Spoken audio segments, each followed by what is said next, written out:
48 hours ago, I was at the hospital and we were going through my blood work. I was taken to my room, and in a couple of minutes' time, here's how it looked like. Then I had a needle inserted into my vein around my fist area, but that broke eventually, so they had to do one where they usually would if you get your blood drawn.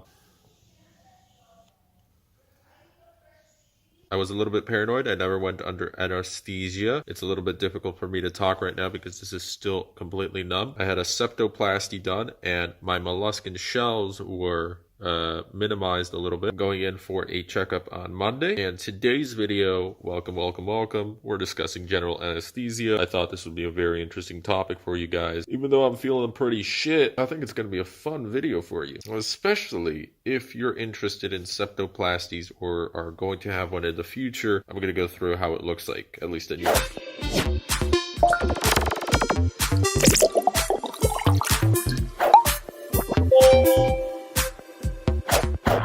The reason I feel pretty shit right now is I had a massive flare-up of tinnitus. It is just extremely loud right now. So one of my coping mechanisms is YouTube, and I'm just going to film a video because I can right now. I think it might be from the antibiotic, so I'm going to stop the antibiotic. I only took it 3 times, once today, and it was 875 and 125 mixed in of amoxicillin, and I know that can be ototoxic sometimes. Some people claim it to be. I know it's rare, extremely rare, but you know what, I'm not going to risk it. I called the doctor. He said it's okay, you don't have to take it. So today is Wednesday. It's the day that I've finally been waiting for, when I get my splints removed and my tinnitus might settle down. I might be able to breathe today. If not, then maybe tomorrow or Friday, and the stitches will either fall out or they'll have to be removed in a week or 2. But the most important change is removing the splints, because I can't breathe through my nose. I still have to breathe through my mouth, which makes it a little bit difficult. You get a sore throat if it's cold out night. So what I really recommend for those going through a septoplasty, get one of these. This is awesome. It's a little mask and you kind of look like the Japanese people. But hey, it's okay. I was the only person wearing it in the metro. People were staring. They will stare at you and you just have to kind of ignore it. So it's also a social experiment. You get to play with your mind a little bit, reduce your anxiety as you stare into other people's souls. We're going to discuss what happened after the surgery later, but you clicked on due to anesthesia, and specifically general anesthesia. Maybe you've experienced it because you haven't had an operation, and if so, I'd be so grateful if you could note your experience down in the comment section below. It could be very insightful and helpful for other people who are afraid, and this is the one thing that everybody experiences. You don't want to go through it. At least for a second it pops in your mind. There's this thought, well, I'm not going to be under control. Am I going to die? Is this going to be like sleeping? Am I going to feel any pain? Am I going to be under control? How long is it going to last? Oh my god, and your cortisol gets released, and then your stress spikes, and you're like, oh, freaking out, and you're like, I don't want to do the operation. So even before general anesthesia comes in, patients might get a little freaky, and this is where benzodiazepines come into play. The doctor might just give you something to chill the fuck out an hour before the operation, and something that's going to be able to still work with the general anesthesia.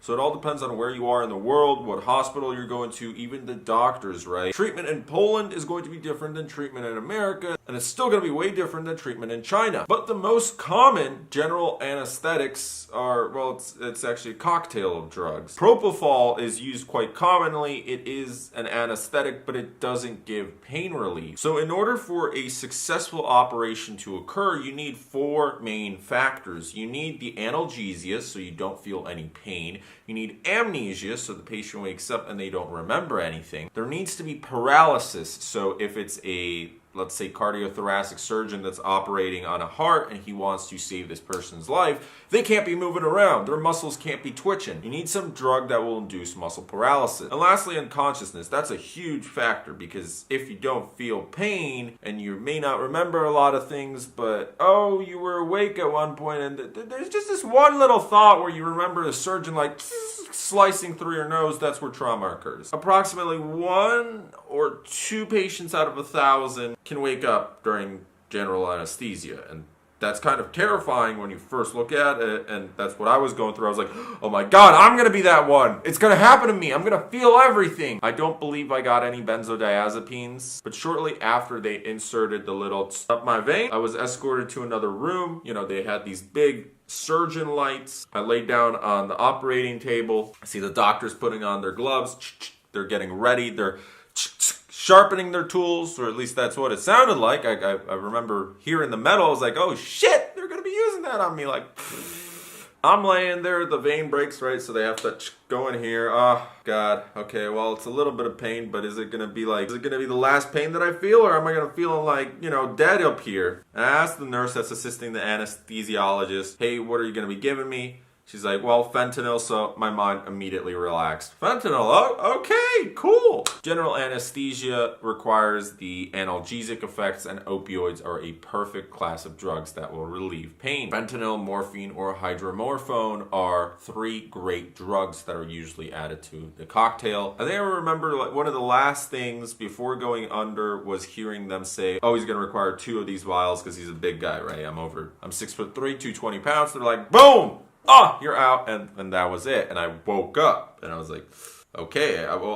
wasn't like, but, slowly you're waking up, you hear sounds, and you're like, oh, the TV's going on. Where am I? Oh, somebody's watching a TV. What the fuck? Oh, okay. And then the nurse comes in, and she's like, yeah, everything's all good. You're done. And, you're still in this weird state. You don't feel your nose. That's good. I wasn't really wanting to feel it. I did feel it a couple hours after when, it all started to go away. And that's where I just got paracetamol. And it helped a little bit, but it was an extremely painful night in the hospital. And I was actually up from 2 in the morning to 6 in the morning because I slept, I guess, during the initial hours of the operation. So the 4 hours waiting till 6 in the morning until the doctor came, it was just horrible because you can also only take paracetamol every 4 hours. So, it worked for like an hour and then I felt it. I was like, I can't move. I can't blow my nose. I can't do anything. My throat hurt because they had to open it and insert one of those breathing tubes. I had blood all over here, blood across my lips. I was like, all right. Midazolam is sometimes given as the benzodiazepine to relax, as an anxiolytic, but also as the amnestic device. It didn't happen in my case. I'm not actually sure what the rest of the medications I had. Maybe it was propofol, maybe it was barbiturate. I don't know. Because when she was explaining it, I think that's when the fentanyl hit, and I was like, ugh. But there is a great post on Reddit, which I'm going to link you to. A doctor has described the 4 drugs that he uses. The combination of benzodiazepines, propofol, volatile gas, and opioid medications is often referred to as a balanced anesthetic technique. Depending on the type of operation, after propofol puts you under, it only works for a couple minutes, so then they're going to have to find something else to keep you in that anesthetized state. When the airway is secure, the patient is then given a volatile anesthetic. This is a gas that is delivered by the anesthesia machine. Examples include sevoflurane, desflurane, and isoflurane. These gases are responsible for maintaining the anesthesia, and they also provide amnesia. Depending on the type of operation and where you are in the world, barbiturates may be used, etimodate, ketamine, and you're like, what? But yeah, it's a horse tranquilizer. And also depending on the type of operation, whether you're a human or you're not a human, hey. But people who have been under ketamine understand that there are significant side effects to it, and that was what I was looking at. I was like, I don't want to be on ketamine. I would rather not. I've been on ketamine before. So I came out, I felt like shit, my tinnitus got worse, and on Monday I talked to the doctor. He said, yeah, that usually happens after operations if you had tinnitus before. It's due to pressure and just your body getting adjusted to the cocktail of drugs that you had, and that your sinuses are blocked. And he's taking like a holistic approach. Everything's connected. You have to wait anywhere from 5 to 10 days, depending on how your nose is healing, to get the splints removed. And then after that, usually it's a couple weeks before you can swim again.